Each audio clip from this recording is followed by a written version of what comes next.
नमस्कार दोस्तों, स्वागत है आपका हमारे चैनल में। प्रिय भक्तों, शनिवार का दिन शनिदेव को समर्पित होता है। शास्त्रों के मुताबिक शनिदेव की कृपा या को सांसारिक जीवन में आजीविका, नौकरी, कारोबार, सेहत या संबंधों को बेहतर या बदतर बनाने वाला साबित हो सकता है।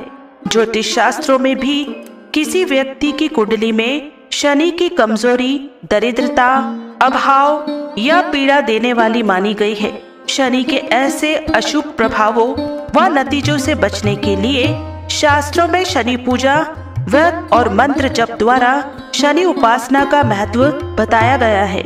इसी कड़ी में हर शनि पूजा के अंत में एक संकट मोचक शनि मंत्र को बोलना तमाम परेशानियों व दुखों से मुक्ति की कामना को जल्द सिद्ध करने वाला माना गया है। शास्त्रों में कर भला सो हो भला, ऐसा ही भावनाओं को अपनाने के लिए परोपकार, भलाई, सेवा व सहायता को हर इंसान के लिए जरूरी बताया गया है। ऐसी भावनाएं ही इंसान के लिए सुखी, शांत और स्वस्थ जीवन जीना आसान बनाती है। प्रति शनिवार श्री शनिदेव के इन विशेष मंत्रों का जाप से यश, सुख, समृद्धि, कीर्ति, पराक्रम, वैभव, सफलता और अपार धन धान्य के साथ आपके पुत्र की प्रगति के द्वार खुल जाएंगे। बस आपको हमारे बताए गए मंत्रों का जाप पूरा 108 बार करना है। आप इस मंत्र का 108 बार जाप करते हैं तो भगवान शनिदेव आप पर अपनी कृपा दृष्टि बरसाते रहेंगे और आपके सभी बिगड़ते हुए कार्य आसानी से बनने लग जाएंगे। साथ ही धन का ऐसा भंडार लगेगा कि शनिदेव की कृपा से कभी भी समाप्त नहीं होगा। बस आपको इस मंत्र का 108 बार जाप करना है। अगर आप किसी कारणवश मंत्र का जाप करने में असमर्थ हैं तो आप इस मंत्र को घर या दुकान में मोबाइल फोन में चलाकर 108 बार जाप या श्रवण करें। साथ ही प्रिय भक्तों, यदि आप शनिदेव का आशीर्वाद अपने ऊपर और अपने संपूर्ण परिवार के ऊपर पाना चाहते हैं तो हमारे इस वीडियो को दिल से एक लाइक जरूर करें और हमारे चैनल वैदिक मंत्र ज्ञान को सब्सक्राइब करके कमेंट में जय शनिदेव अवश्य लिखें, जिससे शनिदेव के चरणों में आप सभी भक्तों की हाजिरी जरूर लग जाएगी। तो प्रिय भक्तों, शनिदेव का महामंत्र इस प्रकार है। ओम शं शनिश्चराय अति तेजसे नमः। ओम शं शनिश्चराय अति तेजसे नमः। ओम शं शनिश्चराय अति तेजसे नमः। ओम शं शनिश्चराय अति तेजसे नमः। ओम शं शनिश्चराय अति तेजसे नमः।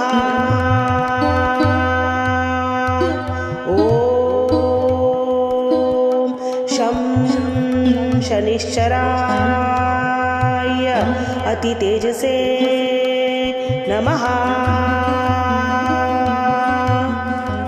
ओम शं शनिश्चराय अति तेजसे नमः।